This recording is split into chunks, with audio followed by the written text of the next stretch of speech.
I don't think anyone would complain if we started a little bit early, and because everyone appears to be here. Thank you very much for attending this year's 2014 Covey Lecture. It's quite a tradition and one that I am proud to continue to honor Dr. Covey.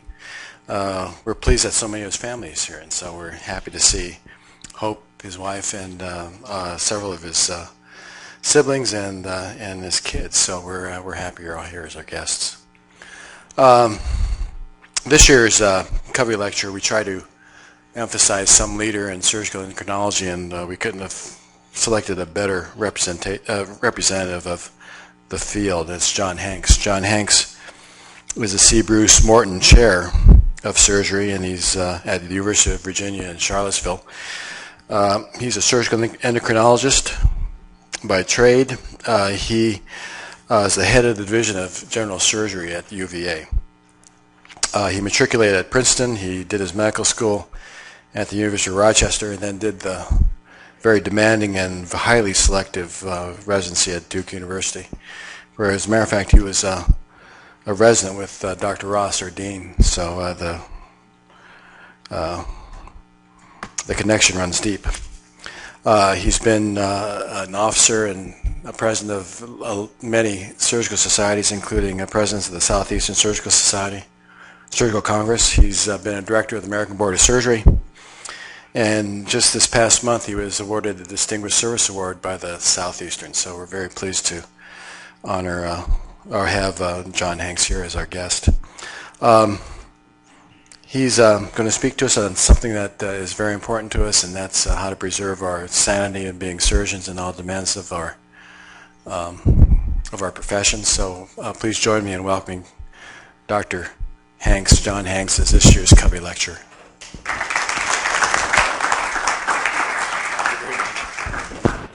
So, tie is the best place for this.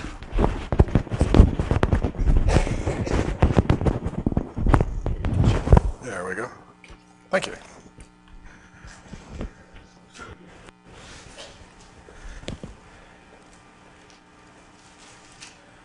Well, thank you very much. This really is an honor. I'm delighted to meet Dr. Covey, and particularly honored to give the Covey Lectureship. I've already apologized for my Wisconsin background. You know that we did beat Michigan in basketball somewhere along the line, but after that, I think it got a little ugly. But this is really a very nice honor. It's with Dr. Nakayama and Dr. Ross here. I would look forward to more collaborative interchanges between West Virginia and Virginia. It's not as far a drive as I thought, you know. So this is really terrific, and thank you very much for the honor. Surgeon burnout is not something I'm an expert in, but it's a real problem, and I think it confronts everyone. It's a ageless problem, really. I think that burnout is something that's involved with younger people in their career, as well as people that are more advanced in their careers, and they make plans for retirement. I was on the Board of Governors of the American College of Surgeons, and then chaired the Committee for Physicians' Health, and was actually fortunate enough to pick up on some work that the college has supported that previous governors had really started. So I really sort of had a chance to ride the waves. I did almost nothing original in any of this, but that's sort of the story of my career, I think. So I'd like to embark on this, and happy to answer any questions at the end. I may be an incurable optimist, but as I look over the years of my training and the promise for the future in general surgery, I see lots of reasons to be optimistic about the practice of surgery, despite some of the problems that we encounter. In the area of clinical practice, new technology offers increased efficiency and many previously unthinkable opportunities for the treatment of disease. In the academic area, novel teaching methods, research tools, including simulation and computer-guided education, also allow expansion of knowledge and techniques. However, these advances have occurred at the same time as increased pressures have been placed on medicine and surgery in the areas of regulatory issues. Some perhaps reasonable, some perhaps not. I could spend my entire time discussing the merits of these. The sum total of these changes could be thought to create significant stress to practicing surgeons. Examples of these stressors can include the loss of autonomy, particularly in the area of hospital-based practice, restrictions by well-known federal and state regulations, managed care organizations, the threat of lawsuits, maintenance of competence or certification programs, increased bureaucracy in dealing with insurers, hospital practice regulations, and many, many others. It's well known in psychology circles that these stressors can interact with pre-existing psychological characteristics typical of surgeons and pose certain occupational hazards. For example, society expects perfection in surgical practice. It can become the surgeon's personal poison when he or she is haunted by their own failures. Surgical training emphasizes near perfection or, quote, never to make mistakes, end quote. But when these occur, the responsible surgeon may be tormented by his or her perfectionism, resulting in self-incrimination, lack of acceptance and forgiveness, and even self-loathing. The characteristics of the truly exceptional surgeon often includes conscientiousness, ingenuity, self-sacrifice, and delayed gratification, and these are sometimes hard to maintain in the face of an increasingly demanding environment. Unfortunately, perfectionism can then be maladaptive, and the perfect surgeon may be unable to differentiate their wish to excel from the desire to be perfect. Numerous studies exist in the psychology literature that show perfectionism is strongly associated with vulnerability to depression, anxiety, and subsequently burnout. Stress is inherent to the practice of surgery. However, the long-term consequences of stress on the practicing surgeon are largely unknown. Chronic stress could have important effects on the quality of family relationships and on the nature of doctor-patient relationships, and could influence surgical performance as well. One way to investigate this subject is the study of the psychologic construct of burnout. Although most clinicians may have an intuitive sense of what burnout means, over the last 20 years, psychologists have developed a fairly precise, reproducible definition of burnout. They've developed a reliable measurement instrument called the Maslow Burnout Inventory, which is a questionnaire which allows sampling of large populations and yields good, reproducible, quantitative data, which has become well accepted in the psychology field. As opposed to depression, which is a more global clinical term, burnout refers specifically to one's relationship with work. Maslow and Jackson have proposed that burnout is a three-part syndrome consisting of first, emotional exhaustion, second, depersonalization, and third is a sense of reduced personal accomplishment. The most central component of burnout is emotional exhaustion, or EE, which we'll refer to in the data later. This is caused by an excessive psychological and emotional demands that leave individuals feeling drained or depleted.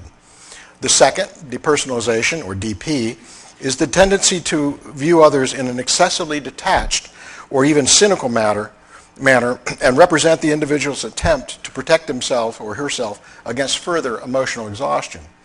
The third is a low personal accomplishment, or an LPA, or a feeling of low competence. These three domains of burnout can be quantitated by a documented questionnaire, and the results are well known and accepted in the psychology field. The Maslow Burnout Inventory, or MBI, has a track record of documenting highly suggestive features of burnout. A number of studies have sought to equate parameters of burnout in the medical literature on clinical performance, quality of medical services, the work environment, and interpersonal relationships, as well as the effects of workforce on early retirement. The effect of burnout on practicing clinical surgeons in the United States has been a subject of some interest over the last decade. The University of Michigan group reported at the Central Surgical Association their findings in 2001. 1,700 surveys were mailed to graduates of various University of Michigan surgical residencies and the Midwest Surgical Association. The survey included a Maslow Burnout Survey tool with questions investigating each of the three domains that we've just discussed. The response rate was 44% of those surveyed, totaling of 580 surgeons. There was an even mix of private, full-time academic, and private practice with academic affiliation. The three groups were remarkably similar in demographic characteristics, including work schedules and workloads. The average age of the group was 50. The authors of this study showed that a substantial percentage of the surgeons sampled appeared to have lost energy or enthusiasm for work. Nearly a third of the actively participating surgeons scored high in the emotional exhaustion scale, answering positively to the question, they had nothing left to give. 1/6 of the respondents had progressed to the next stage of burnout continuum, depersonalization. These surgeons no longer viewed the patients as human beings, but rather as inanimate objects, and developed cynical feelings towards them. On the positive side,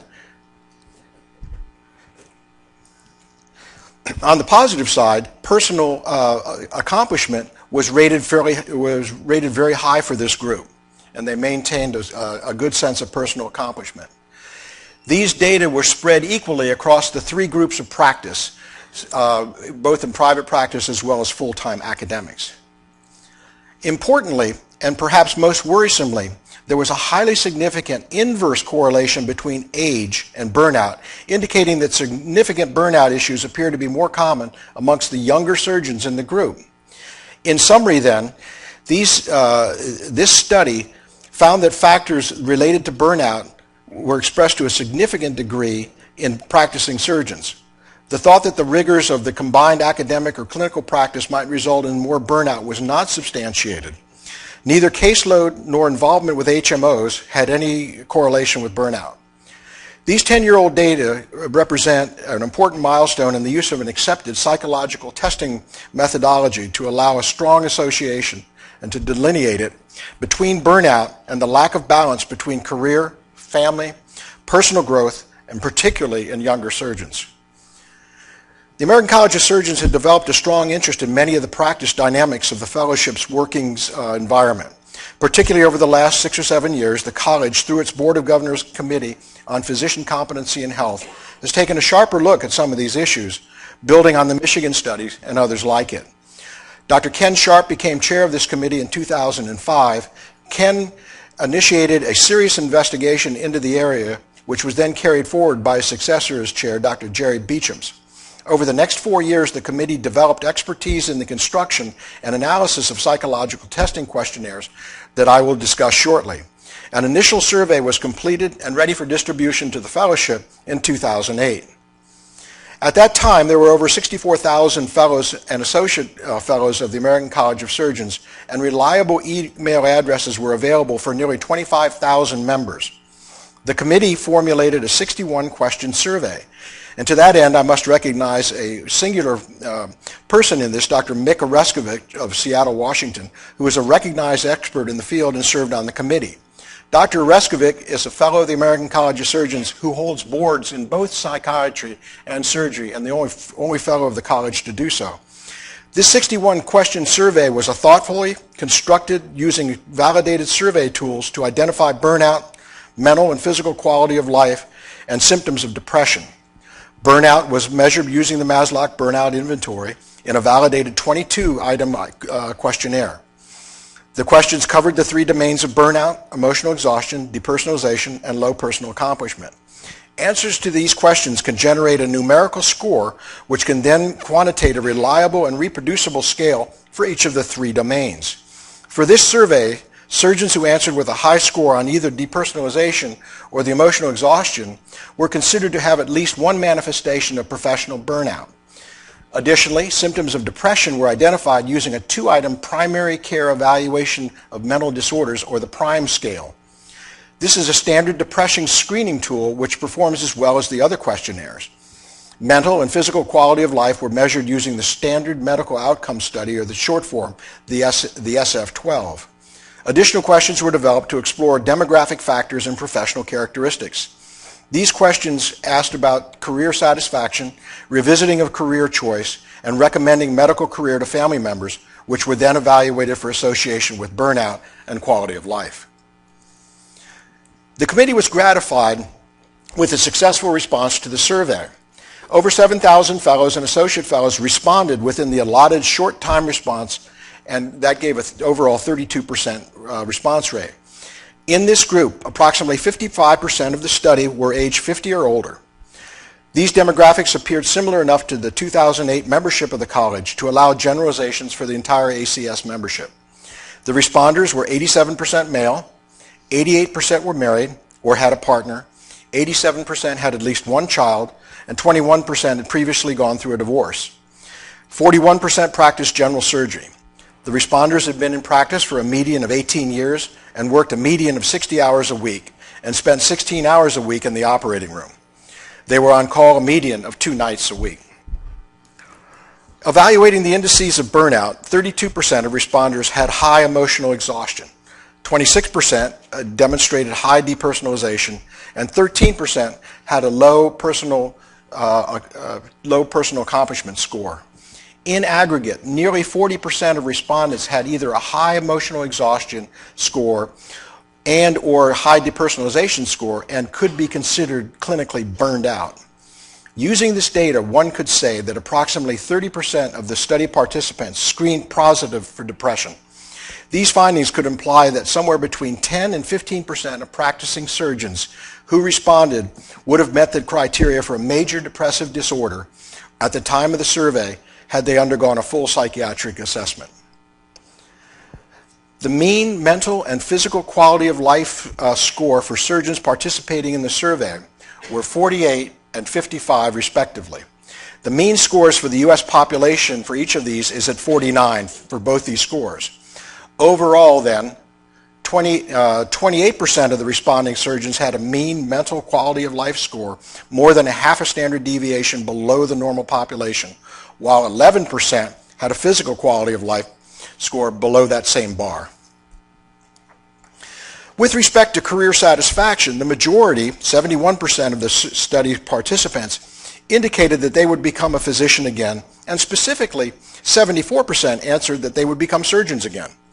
Despite this high degree of career satisfaction, only 51% of the surgeons indicated that they would recommend a career as a physician or a surgeon to their children, and only 36% felt that their work schedule left enough time for personal family life.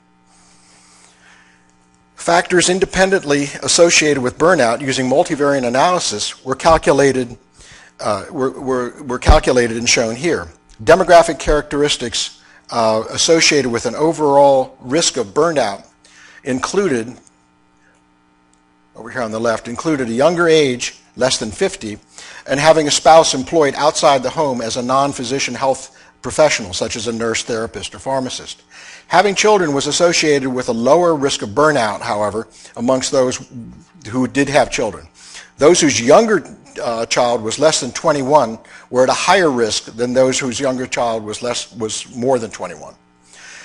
On the right side, professional characteristics associated with a higher risk of burnout included area of specialization, which was highest among trauma surgeons, and a higher number of nights on call per week, and more working hours per week, a greater number of years in practice, and having compensation determined entirely on billing. So what is one to conclude from this initial study of practicing surgeons and their findings with burnout?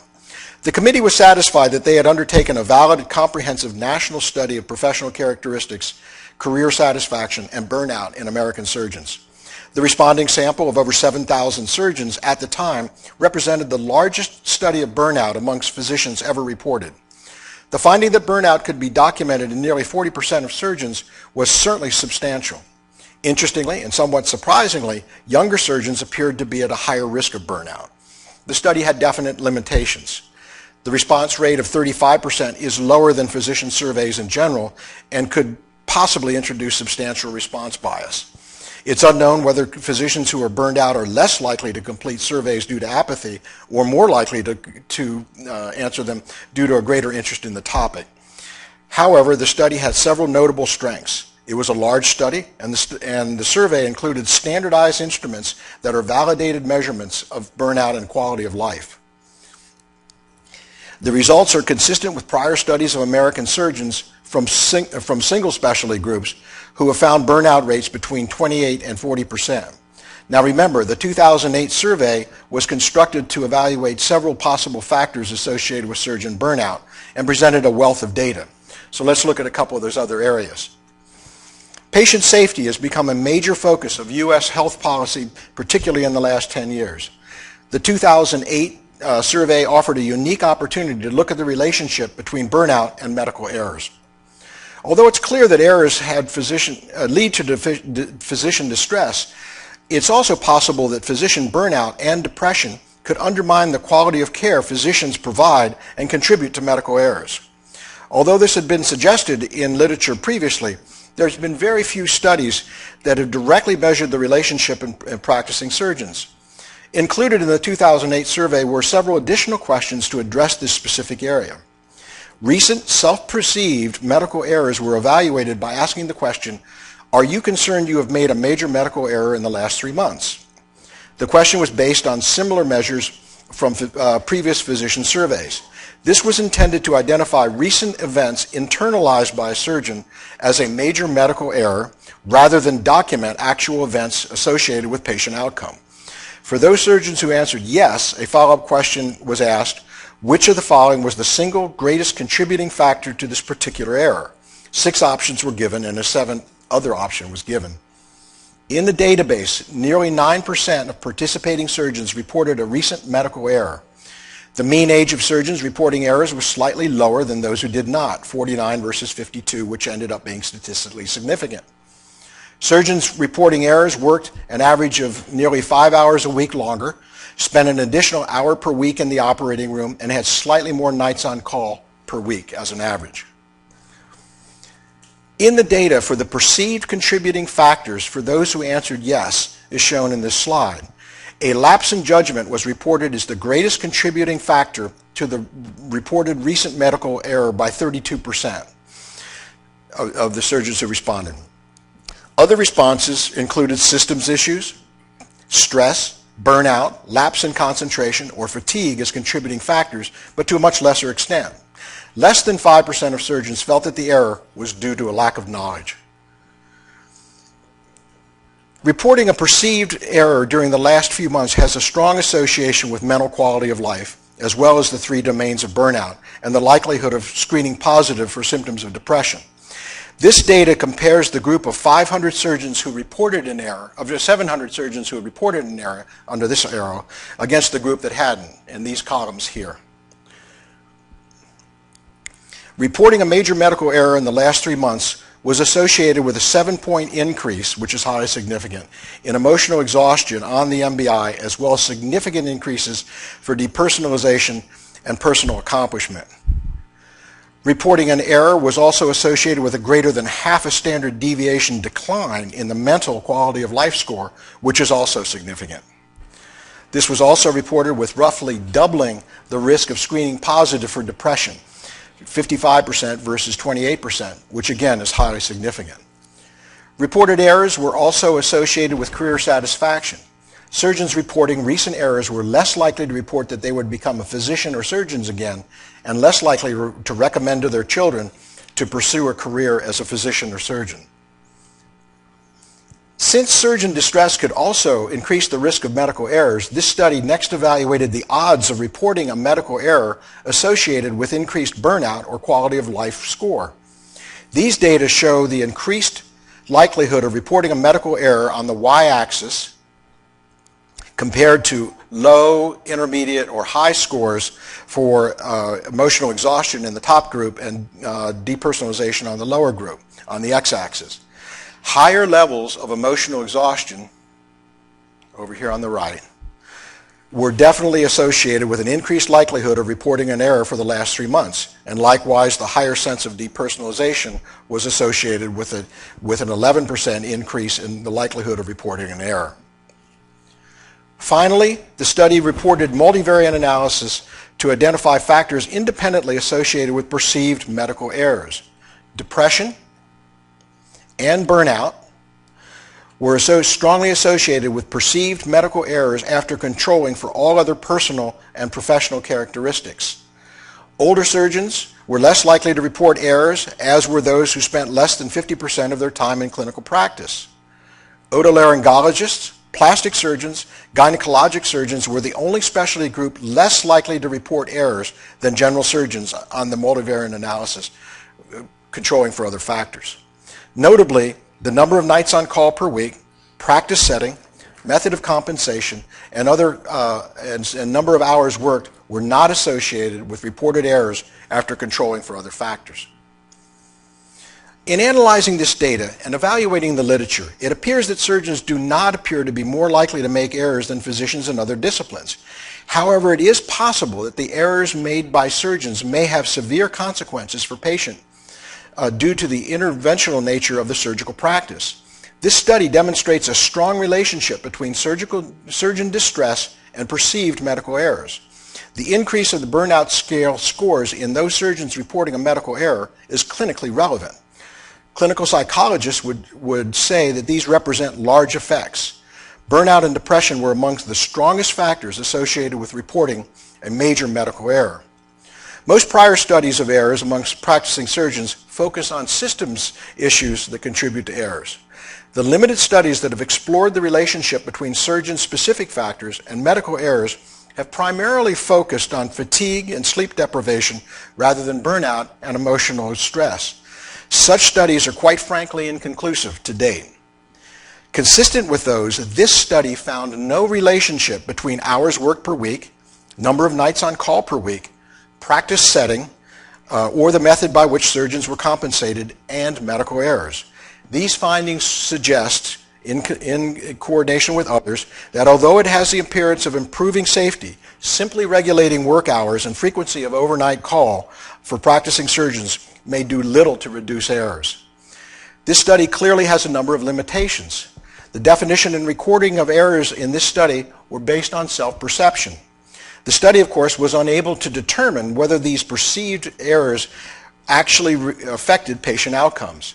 Additionally, since the study was cross-sectional, it's very hard to say whether the distress caused the errors or the errors caused the distress. However, this study did show that recent self-reported major medical errors reported by nearly 10% of surgeons. Using multivariate analysis, it appears these errors are stronger related to the surgeon's degree of burnout and mental quality of life. Finally, a majority of these surgeons attributed these issues to individual rather than system-based issues. The data in the 2008 survey also allowed additional analysis of important and frankly sobering area of suicide ideation amongst American surgeons. It has long been recognized that suicide is a disproportionate cause of mortality for physicians relative to both the general population and other professions. Suicide has been strongly linked to depression. However, the lifetime risk of depression amongst physicians is similar to that of the general U.S. population. This fact suggests that other factors may contribute to the increased risk of suicide amongst physicians. It's long been thought that access to lethal medications and the knowledge of how to use them might be a primary factor. However, the influence of professional characteristics and forms of stress other than depression, such as burnout, have until this time largely been unexplored. Included in the 2008 study were specific questions related to suicide matched to the Maslow Burnout Inventory. Recent suicidal ideation was evaluated by asking the questions, have you ever thought of taking your own life, even if you really wouldn't do it? And during the past 12 months, have you thought of taking your own life? These questions have been validated in other studies of physicians and show ready comparison with the prevalence of suicidal ideation in the general U.S. populations.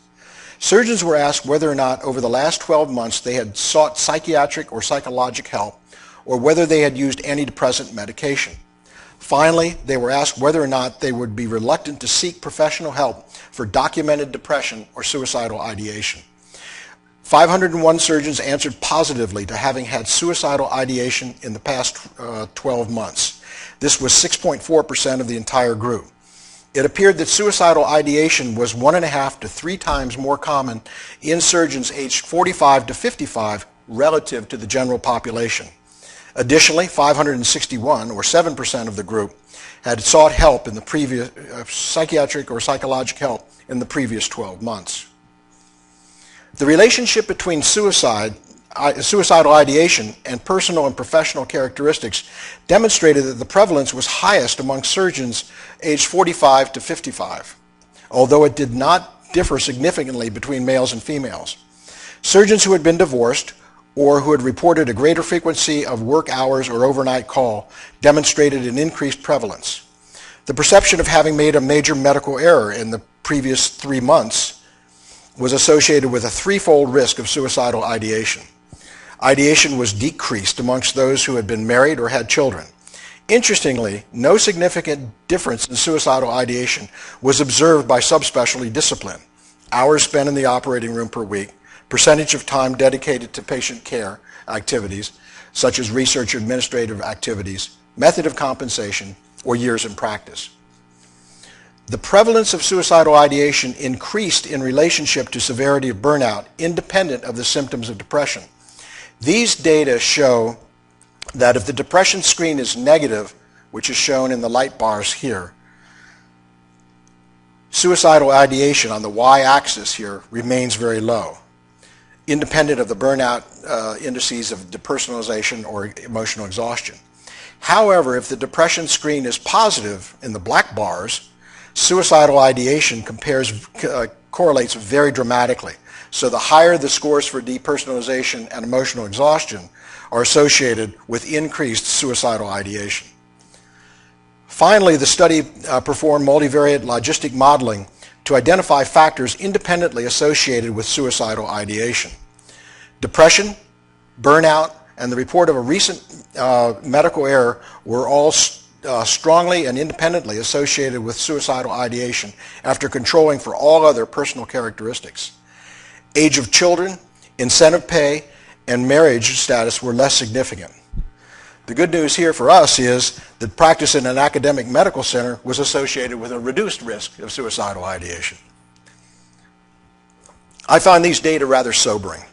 1 in 16 responding American surgeons appears to have experienced suicidal ideation recently in their clinical practice.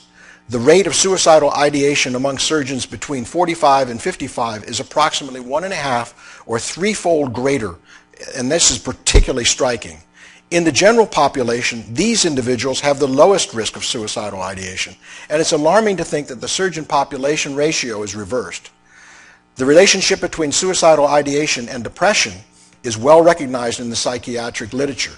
However, the association between suicidal ideation and burnout has only begun to be defined. It's important to realize that other studies have reported that the relationship between suicidal ideation and burnout is reversible upon recovering from burnout, decreasing the likelihood of subsequent suicidal ideation, and that treatment could be effective. Finally, and importantly, suicidal ideation amongst surgeons is markedly increased amongst those who perceive that they've made a major medical error in the last 2 to 3 months, highlighting the personal consequences of medical errors on physicians. This investigation is one of the few studies to evaluate the physician's use of mental health resources. Less than a quarter of the surgeons had suicidal ideation sought care from a mental health provider, and this is substantially lower than the rate in the general population. In this study, most of the surgeons with recent suicidal ideation reported that they were reluctant to seek professional help due to the concerns that it would affect their credentialing or medical licensing. This study indicates that this distrust regarding how information is used by licensing boards may be a disincentive for physicians to seek mental health care, despite the fact that many licensing boards are now focused not on whether a mental health condition is present, but whether or not it's an impairment and be treated. All of these errors have important ramifications not only for the workforce of general surgery, but on personal health and attitude of practicing physicians. The 2008 survey was perceived by the Board of Governors Committee to be a highly successful endeavor, which gave important insight to burnout. Like any good survey, this endeavor raised many more questions than it answered. Therefore, the committee asked the college leadership if a follow-up survey could be constructed looking into and defining more specific issues relevant to surgical burnout. College leadership was supportive, and by 2009, working with Dr. Reskovich and Shanafeld, another survey of nearly 70 questions was created. The follow-up survey was released at the Clinical Congress in 2010. Its purpose was to identify possible personal and professional characteristics and the relationship to burnout and depression. These areas of interest included personal home and work conflicts, personal health habits, and of extreme interest, alcohol or drug prevalence among the surgeon population. The 2010 survey again used the Maslow Burnout Inventory, but asked other specific questions, which I'll describe in a bit. The survey went out to more than 25,000 fellows and associate fellows. The response was just under 30% within the allotted time, and nearly 7,200 returned complete surveys were able to be evaluated within the 8-week turnaround time. One of the areas investigated was the prevalence of alcohol use disorders and its possible relationship to burnout. While the prevalence of substance abuse disorders in the United States has been fairly well documented at approximately 10%, the prevalence of alcohol use disorders amongst physicians is largely unknown. As mentioned previously, the 2010 survey included questions incorporating the burnout inventory. There was a section that also included the alcohol use disorders identification test known as the Audit C, which is the questionnaire which has been used in the literature to assess heavy drinking and alcohol consumption. Audit C is composed of 3 questions that are brief, clear, and have been validated by the World Health Organization. This tool has been documented in patients undergoing treatment in the VA system and in other U.S. clinical populations. A little over 1,100 surgeons, or 15.4% of the respondents, scored in the positive range on the audit score consistent with alcohol abuse or dependence. Age, sex, and relationship status had a strong association with the presence of alcohol abuse or dependence. Female surgeons had almost twice the rate of abuse or dependence as male surgeons. In addition, alcohol abuse or dependence was more likely in those who are younger, with the highest probability in the 35 to 44 age group. An important finding was that surgeons with alcohol abuse or dependence constituted 77% of those who had reported a major medical error in the previous 3 months. Interestingly, there was no association with the size of practice community. The longer surgeons were in practice, the less likely they were to have abuse or dependence issues. This figure demonstrates the univariate relationship between emotional exhaustion domain of burnout and alcohol use or dependence. Here, the y-axis represents the increased likelihood of alcohol dependency, and the x-axis represents the frequency of emotional exhaustion. This figure demonstrates that the greater the frequency of symptoms of emotional exhaustion were associated with a higher percentage of alcohol use dependence. This figure demonstrates a similar represented univariate relationship between depersonalization domains of burnout and alcohol abuse or dependence. In this figure, again, the greater frequency going to the right on the x-axis of symptoms of callousness towards people was associated with a increased percentage of alcohol dependence. This is a busy slide, but I'll take you through it. It demonstrates the univariate relationship between alcohol use, burnout, depression, suicidal ideation, quality of life, and other career satisfaction. It's broken down into 2 categories of alcohol misuse and alcohol abuse or dependence, and in each of those with or without symptoms.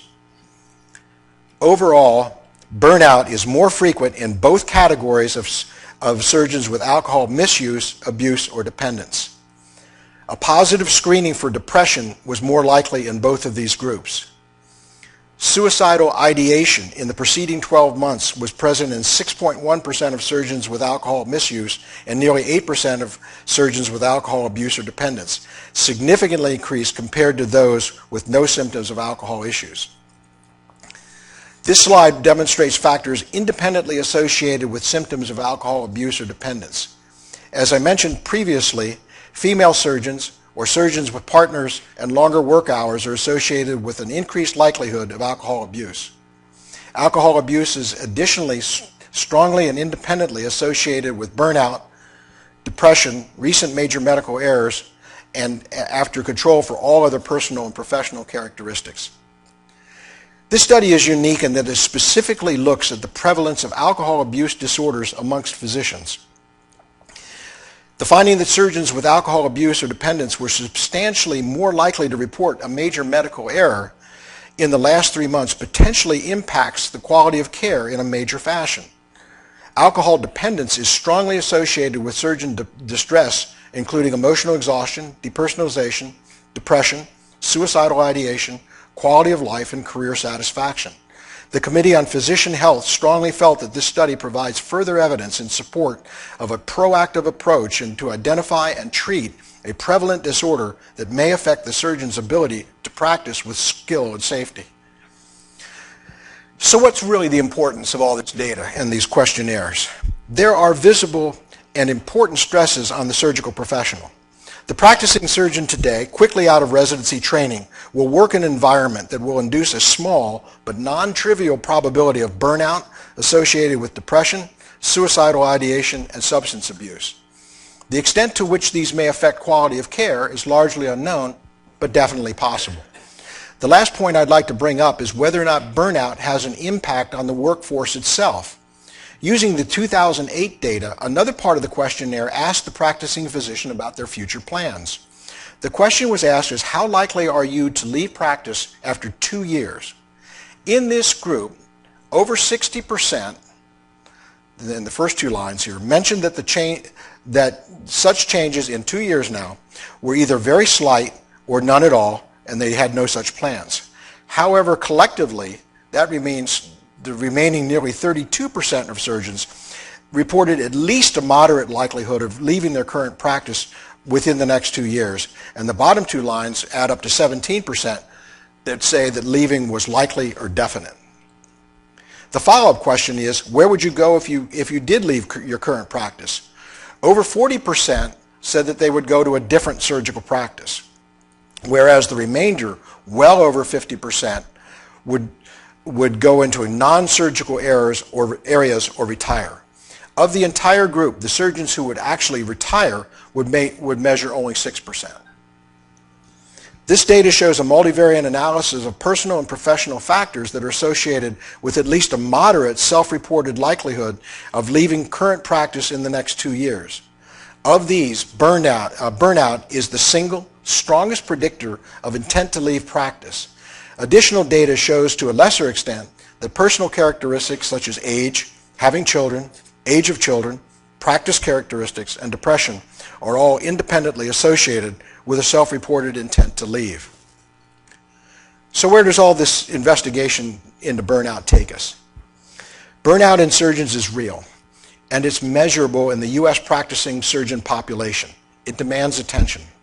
Secondly, the finding that it's associated with definable and remedial factors such as alcohol abuse strongly suggests that the intervention must be undertaken and can be successful. Thirdly, that these interventions must be successful are highlighted by the possible impact on the quality of care and medical errors, possibly with adverse effects on patients.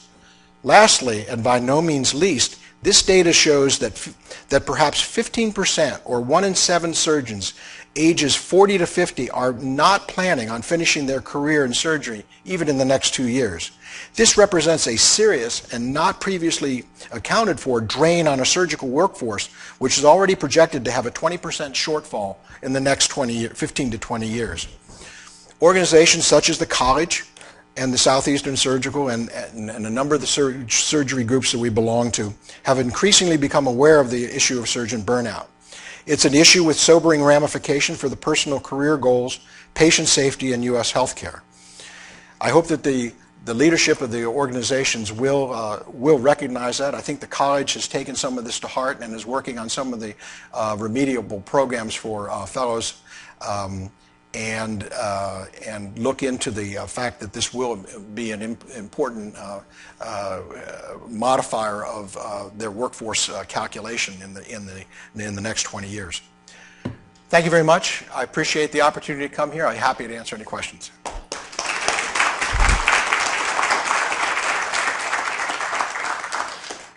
Glad we have so many medical students here. I for one, I think this is one of the more interesting things I've been involved in my surgical career. My daughter's a third-year med student and really toyed with going into surgery. And I had no problem saying I've had a wonderful career in surgery myself. I do see the stressors around me all the time. My daughter is going into a surgery specialty, and I'm delighted for it. And I think the future's bright. But I think that there are sobering consequences of the workforce issues that have changed the practice of surgery over the last 20 years. And you know what? The history of surgery is full of these major changes that are going to oh my gosh, it won't be the same. Art Ross and I came through with the fact that, my God, they've cured tuberculosis. There'll be no more thoracic surgery. Well, somehow we survived. And I think that of all the medical profession, I think surgery has as bright a future as any. But when you go and you do large population evaluations such as this, to me this was an eye-opener because this is not my background. But it's real, and I do think that leadership throughout academics, from the academic centers to the leadership of the organizations to the head of your practice, if you're in private practice, needs to be aware of such issues and deal with them. And I think that's the beauty of some of these evaluative questionnaires. Dr. Covey, would you like to make a comment? That may be more data than most of us can absorb. I think I would agree with you though on the trends and so forth. I think one of the things of the surveys were we had clinical psychologists help us with that. And as you say, gee, somebody's thinking about taking their life, or somebody's burned out, or somebody's tired. The college felt very strongly they wanted to see some data on that was recognized by psychologists.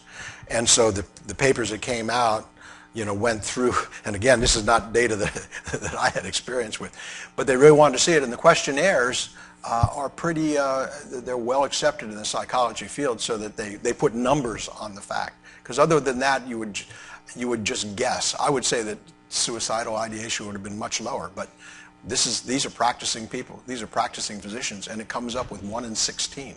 I mean, that's an alarmingly high number. First, to thank you, John, for coming. And we promised each other we wouldn't let anybody here know anything about what happened in the past, but I have to tell you that he has very much mischaracterized his career. John suggested that lots of things happen by accident. They don't happen by accident. He just had this remarkable ability in a place that was filled with crazy people to be sane. And to be sane, even in spite of incredible personal and professional pressures. And I always admired him for that. Obviously, he's not changed. But one of the things that I wonder about, John, is with all of the variables that got looked at, what about baseline personality type? I mean, all of us become something else when we go through residency, and some of us have predispositions to become things that we weren't before on the basis of what we're subjected to. But how is it that everybody can be subjected to the same stresses, and some people react so differently from others?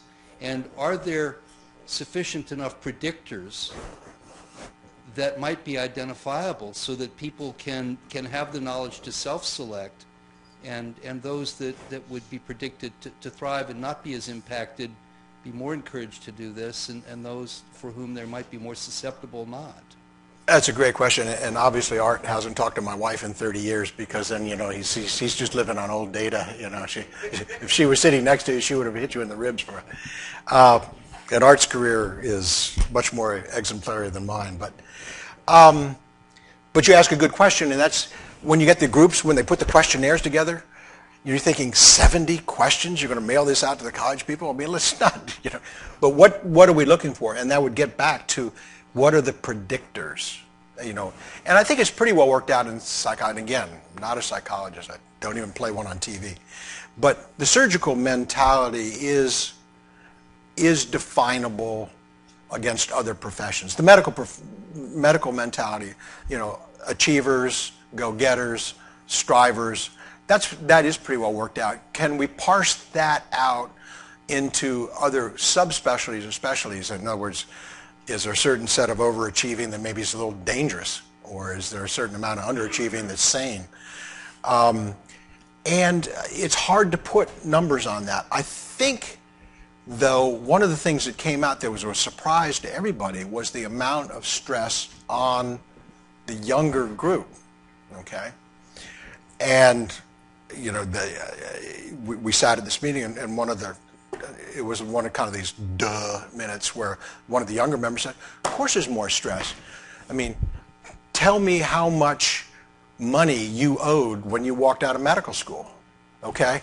Bingo. I didn't know a penny. I mean, we were fortunate, right?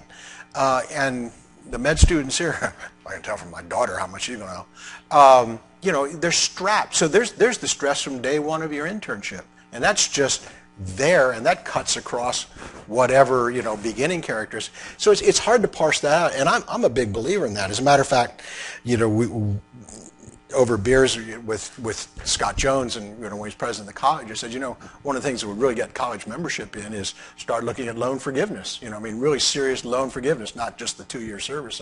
Really look at that. Well, that gets to be an interesting equation. So there's so many different ways to tease it out, but I think we all had stresses. Surgery is stressful, and it boils down to, I'm a big believer in perceived medical errors. I mean, none of us wants to even get close to that. That puts a stress on it. But all the other things add up. But I think what you have to do is take your question and ask, what stress goes across every baseline, okay, that way in the matrix, versus what are some of the baseline characteristics that might respond to that stress in a harder way. I don't think we can get at that. I think the committee wants to keep going on it, though, and the college has really supported these questionnaires, and they're really fascinating. So it's a good question. I don't got a great answer. Mm-hmm.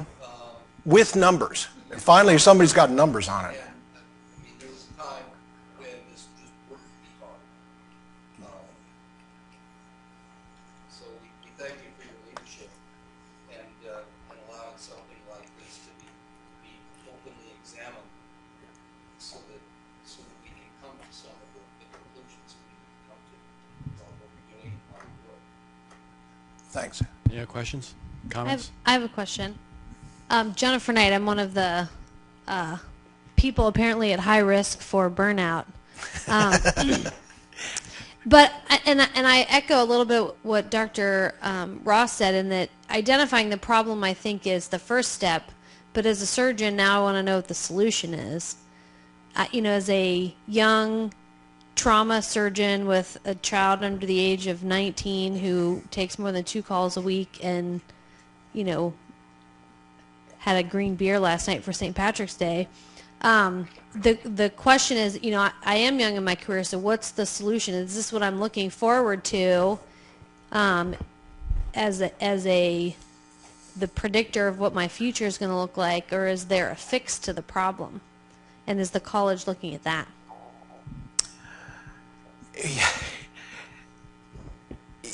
There's one of my favorite quotes, I guess, was, there's no Oz out there in any of this. You have only looked to Washington and what they're doing with, you know, reimbursements.